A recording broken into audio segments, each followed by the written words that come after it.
Camarade président Vladimir Poutine, camarade président chef d'État africain, camarade chef de délégation, bonjour. C'est un honneur pour moi ce matin donc de prendre la parole ici et de vous passer donc le salut fraternel du peuple du pays des hommes intègres. C'est aussi le lieu pour moi, avant tout propos, de rendre grâce à Dieu, Dieu Tout-Puissant qui nous a permis de nous réunir ici ce matin en bonne santé pour parler de l'avenir et du bien-être donc de nos peuples. Je m'en vais m'excuser auprès des anciens que je pourrais vexer dans mes propos à venir. Africanité oblige, les droits d'aînesse, je me dois de m'excuser. Camarades, j'ai quelques questions donc de ma génération, mille et une questions qu'on se pose. Mais nous n'avons pas de réponse. Et il se trouve qu'ici, nous pouvons laver donc notre linge sale parce qu'on se sent en famille. On se sent en famille en ce sens que la Russie est une famille aussi pour l'Afrique. C'est une famille parce que nous avons la même histoire. La Russie a consenti d'énormes sacrifices pour libérer le monde du nazisme pendant la Seconde Guerre mondiale. Les peuples africains, nos grands-pères, ont été déportés de force aussi pour aider l'Europe à se débarrasser du nazisme. Nous partageons la même histoire en ce sens que nous sommes les peuples oubliés du monde, qu'ils soient dans les livres d'histoire, dans les documentaires ou films, on tend donc à balayer le rôle prépondérant qu'a joué la Russie et de l'Afrique dans cette lutte contre le nazisme.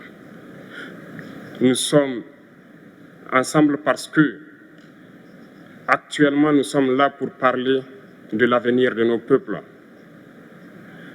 de ce qui va advenir demain, de ce monde libre auquel nous aspirons, de ce monde sans ingérence dans nos affaires internes. Nous avons les mêmes perspectives et je souhaite que ce sommet soit l'occasion donc de pouvoir tisser de très bonnes relations en vue d'un meilleur avenir de nos peuples. Les questions que mes générations se posent sont les suivantes, si je peux me résumer, c'est de ne pas comprendre comment l'Afrique, avec tant de richesses sous notre sol, avec une nature généreuse, de l'eau, du soleil en abondance, l'Afrique est aujourd'hui le continent le plus pauvre. L'Afrique est un continent affamé. Et comment se fait-il que les chefs d'État traversent donc le monde à mendier? Voici des questions que nous nous posons et que nous n'avons pas de réponse jusque-là. Nous avons l'occasion de tisser de nouvelles relations. Et j'espère que ces relations puissent être les meilleures pour donner un meilleur avenir à nos peuples. Ma génération me charge aussi de dire que, par ce fait de pauvreté, ils sont obligés de traverser l'océan pour essayer de rallier l'Europe. Ils meurent dans l'océan. Mais que prochainement, ils n'iront pas traverser parce qu'ils viendront devant nos palais pour chercher leur pitance quotidienne. Pour ce qui concerne le Burkina Faso, aujourd'hui, nous sommes confrontés depuis plus de 8 ans à la forme de manifestation la plus barbare, la plus violente du néocolonialisme, de l'impérialisme. L'esclavage qu'on tend encore à nous imposer. Nos dévanciers nous ont bien appris une chose. L'esclave qui n'est pas capable d'assumer sa révolte ne mérite pas que l'on s'apitoie sur son sort. Nous ne nous apitoyons pas sur nos sorts, on ne demande pas que quelqu'un s'apitoie sur notre sort. Le peuple burkinabé a décidé de lutter contre le terrorisme en mesure de relancer son développement. Dans cette lutte, des vaillants peuples, des vaillantes populations se sont engagées à prendre les armes face au terrorisme, ceux que nous avons affectueusement appelés les VDP, des volontaires. Nous sommes surpris de voir les impérialistes traiter ces VDP de milices et de tout type. C'est décevant, parce qu'en Europe, lorsque des peuples prennent les armes pour défendre leur patrie, on les traite de patriotes. Nos grands-pères ont été déportés pour sauver l'Europe. Ce n'était pas avec leur consentement, contre leur gré. Et bien au retour, on se rappelle bien qu'à Tiaroy, lorsqu'ils ont voulu revendiquer leurs droits élémentaires, ils ont été massacrés. Cela ne fait rien donc.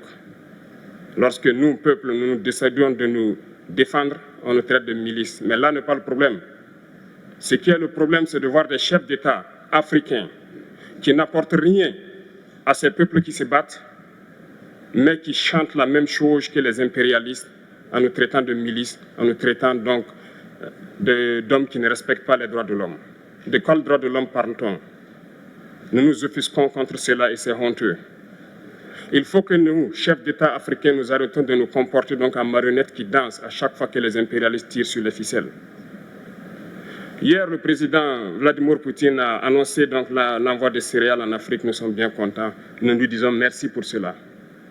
Mais aussi, c'est un message passé à nous, chefs d'État africains, parce qu'au prochain forum, nous ne devrons pas venir ici sans avoir assuré, pour ceux qui ne connaissent pas la guerre, l'autosuffisance alimentaire de nos peuples. Nous devons prendre l'expérience de ceux qui ont pu déjà atteindre cela en Afrique, tisser de bonnes relations ici et tisser de meilleures relations avec la Fédération de Russie pour pouvoir assouvir les besoins de nos populations. Je ne serai pas peut-être long, le temps imparti est très court. Nous sommes obligés de nous arrêter à un moment donné.